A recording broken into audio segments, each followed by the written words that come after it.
Le réseau des organisations féminines sur le foncier en Guinée Rénov a organisé un atelier de restitution des résultats de l'étude sur les impacts du changement climatique et des activités minières sur les femmes et les filles ce lundi 26 janvier 2026 dans la sous-préfecture de Mafereya, relevant de la préfecture de Forêt-Caria. Prenant la parole, Madame Bari Lauratou Sadio, coordinatrice nationale du Rénov, est revenue dans un premier temps sur le domaine d'intervention de son organisation avant de s'exprimer sur l'objectif de l'atelier brillamment restitué à Mafereya. Je suis Lauratou Sadio Bari, je suis la coordinatrice nationale du réseau des organisations féminines sur le foncier en Guinée, en abrégé Rénov.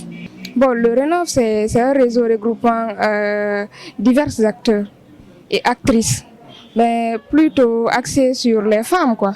Donc il y a des femmes du monde rural, il y a les groupements de femmes, il y a les femmes leaders au niveau des ministères, il y a les femmes qui sont au niveau des ONG.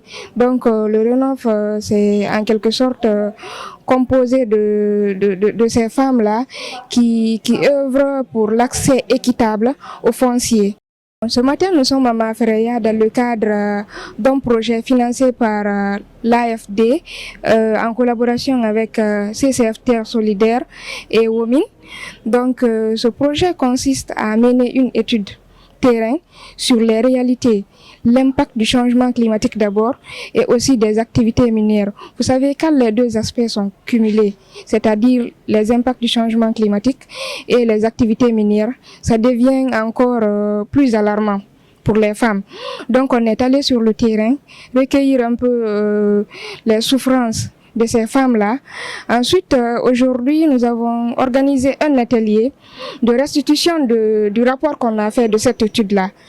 Parce que le plus souvent, quand on envoie des gens sur le terrain, il faut qu'on s'assure aussi que les données qui ont été ramenées au niveau bureau pour constituer le rapport, c'est les vraies données. Et ces données vont servir à faire un plaidoyer au niveau national. Donc, il fallait qu'on s'assure vraiment que ces données sont fiables et qu'on n'a rien oublié. On n'a rien augmenté aussi. Fatoumata Silla, participante et originaire de la localité, s'est réjouie des résultats présentés et a plaidé pour une réponse concrète face aux défis liés au changement climatique. Moi, c'est Fatoumata Silla. Oui, j'ai tout compris et je suis d'accord aussi. On aimerait savoir que notre difficulté par rapport au changement climatique, mais vraiment on a dit quand même.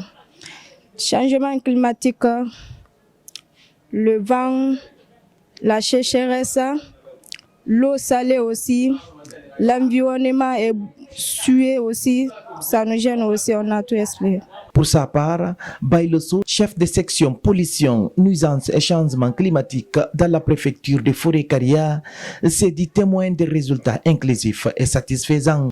Moi, je m'appelle Bailoso, chef section pollution, nuisance, changement climatique à Forêt-Caria, dans la préfecture de Forêt-Caria. Tout ce que les femmes ont dit, ça a été pris en compte et elles ont été satisfaites aussi du fait que tout ça a été pris en compte. Les difficultés qu'elles rencontrent sur le terrain, à savoir au niveau de l'agriculture, au niveau des habitations, de leur protection au point de vue santé, tout ça là, ça a été pris en compte par le projet.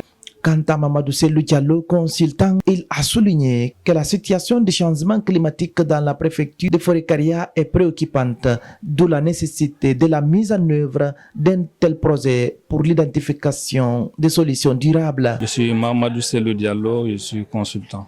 Les réalités sont alarmantes parce que le changement climatique touche non seulement ces communautés depuis un certain nombre d'années. À Kabak, par exemple, il y a la montée des eaux, il y a les inondations. À la Soya également, il y a les vagues de chaleur, il y a, comme on appelle souvent, que les pluies, il y a l'assèchement des pluies.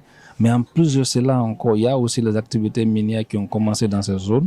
Il y a la poussière qui tombe sur les cultures, il y a la boue rouge pendant la saison des pluies. Donc il y a une baisse de rendement de ces communautés, baisse de revenus. Il y a souvent des communautés aussi qui disent qu'arrivé à un certain moment de l'année, vous n'arrivez plus à manger parce qu'il n'y a plus rien dans les champs qui donnent. Et la pêche également est fortement impactée. Dans la salle, il y avait les femmes qui avaient comme activité principale la pêche, qui ont aussi remonté les différentes informations les différents problèmes qu'ils rencontrent dans leurs activités économiques. Rappelons que la réalisation de ce projet a été rendue possible grâce à l'implication de l'AFD, des Terres solidaires et de Women